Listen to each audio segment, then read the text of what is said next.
नमस्कार मित्रों। आज हम डिस्कस करने जा रहे हैं भगवत गीता के 5वें अध्याय का 11वां श्लोक। तो आइए देखते हैं इसमें क्या है। 5वें अध्याय का 11वां श्लोक कहता है कि योगी जन आसक्ति रहित होकर शरीर, मन, बुद्धि तथा इंद्रियों के द्वारा भी केवल शुद्धि के लिए कर्म करते हैं। इस लाइन को 2 बार पढ़ लीजिए। इंग्लिश में भी इसका वर्जन मैंने ऊपर लिख रखा है। Yogis, without any attachment, perform actions with their body, mind, intellect and senses only for the sake of purification. अब हम इस श्लोक के अर्थ को समझने का प्रयास करेंगे, और वो भी बहुत सिंपल अर्थों में। मान लीजिए कि कोई सरकारी अधिकारी आपसे मिलने आता है। वह अधिकारी आपसे अच्छा व्यवहार करता है या बुरा, इसका कोई लेना देना आपसे या उससे नहीं है। वह केवल वैसा ही कर रहा है जैसा करने के लिए उसे सरकारी आदेश मिला है। इसमें व्यक्तिगत कुछ भी नहीं है। वह आप पर क्रोध करता हुआ दिख रहा हो या प्रसन्न होता हुआ, उसका कोई लेना देना आपसे नहीं होता। कहने का अर्थ यह है कि वह आपसे किसी भी भावना से नहीं जुड़ा हुआ। जुड़ने का ही नाम योग है। उसका योग केवल और केवल सरकार से है, क्योंकि उसका कार्य और व्यवहार केवल सरकारी आदेश के अनुसार ही है। एक सरकारी कर्मचारी के रूप में केवल और केवल एक सरकार का प्रतिनिधि, अर्थात स्वयं सरकार ही आपके सामने खड़ी होती है। यह सरकारी कर्मचारी अपने मन, बुद्धि और इंद्रियों से केवल सरकारी आदेश की पालना कर रहा होता है।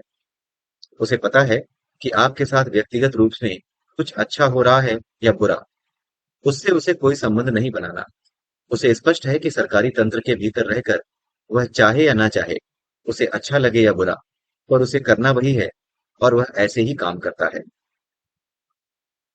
उसी प्रकार से परमात्मा या परम चेतना की शक्ति की क्रियाविधि जानने के बाद वह उस क्रियाविधि और उसके नियम का स्वभावतः पालन करने लगता है। इस क्रियाविधि को किताबें पढ़कर नहीं जाना जा सकता। ग्रंथों में लिखी बातें मार्गदर्शक का कार्य करती हैं, लेकिन उसका अनुभव हो पाना बिना योग के संभव नहीं। ऐसा कभी नहीं होता कि आपने किताबें पढ़ ली हैं और बस केवल जानकारी के आधार पर आप ईश्वर के प्रतिनिधि बनकर ईश्वर का कार्य करने लग जाएंगे। इसके लिए योग का अभ्यास करना होता है। यह योग यौगिक क्रियाओं से अलग है। योग और यौगिक क्रियाओं में अंतर है। सांस को भीतर बाहर खींचना, यह सब योग नहीं है, यह यौगिक क्रियाएं हैं। यौगिक क्रियाएं योग नहीं होती। यौगिक क्रियाओं का लक्ष्य है योग। यौगिक क्रियाएं साधन हैं और योग लक्ष्य, अर्थात साध्य। जिसे पाना है वह है योग, और यौगिक क्रियाएं उसका साधन है। योग का अर्थ है परम चेतना की उस ऊर्जा की आवृत्ति से एक हो जाना। यह आवृत्तियों की, अर्थात फ्रिक्वेंसीज की ट्यूनिंग जैसा है। कर्म योग, ज्ञान योग, भक्ति योग या ध्यान योग, किसी भी योग के अभ्यास के माध्यम से योग की स्थिति समझी जा सकती है, उसे प्राप्त किया जा सकता है। इसे आसान शब्दों में ऐसे समझा जा सकता है कि हम इन योगों में से किसी भी योग के अभ्यास के माध्यम से अपनी जीवात्मा की आवृत्ति को परम चेतना से संयुक्त हो सकने वाली आवृत्ति के समतुल्य बना सकते हैं। और जैसे ही यह होता है, वह चेतना या ऊर्जा हमसे ट्यून हो जाती है। उसका ट्यून होना ही परम चेतना की क्रियाविधि को जानना कहा जाता है। क्योंकि परम चेतना से ट्यून होते ही उसकी रचनात्मक, क्रियात्मक और विध्वंसात्मक गतिविधियों का ज्ञान बिना किसी प्रयास के हो जाता है। और यह प्रकृति अभी जैसे चल रही है, किस स्थिति में है, आगे का प्लान क्या है, यह सब पता चलने लगता है। लेकिन यदि कोई योग की इस स्थिति से नीचे गिर जाता है और फिर आसक्ति में फंस जाता है, तो वह फिर इस सिद्धि से हाथ धो बैठता है। अपने फायदे के लिए भी इस सिद्धि का उपयोग एक आसक्ति ही है। अतः ऐसा व्यक्ति भी इसे खो बैठता है। इसलिए एक ज्ञानी कभी इन सिद्धियों का प्रयोग अपने लाभ के लिए नहीं करता। वह अभावों में जीता है और लोगों के ताने सुनता है कि अगर ये सब कुछ खुद जानता है, तो अपने लिए कुछ क्यों नहीं कर पाता। इस तरह के ताने अक्सर वो सुनता है, इस तरह की बातें अक्सर सुनने को मिलती हैं। हालांकि कुछ लोग पाखंडी भी होते हैं, लेकिन अगर कोई पाखंडी नहीं भी है, तो भी वो दिखेगा ऐसा ही कि अपने लिए खुद क्यों नहीं कर पाया। लेकिन जो पाखंडी नहीं है, वो ये जानता है कि वो अपने लिए कुछ नहीं कर सकता। जैसे ही वो अपने लिए कुछ करेगा, वैसे ही वह योग की स्थिति से नीचे गिर जाएगा और यह सिद्धि खो बैठेगा।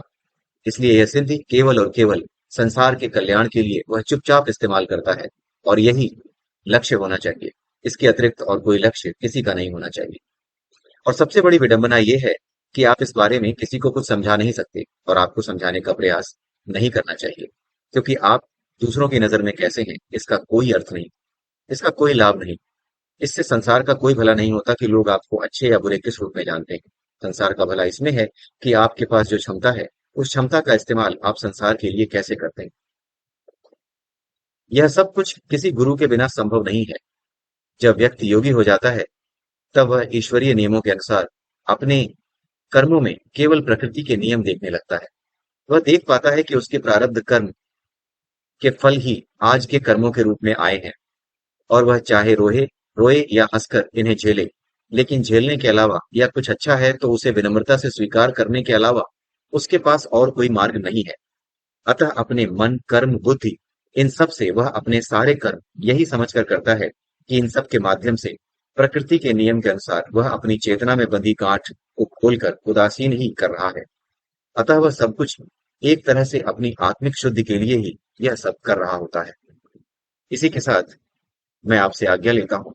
जय श्री राम, जय श्री कृष्ण, जय श्री राधे।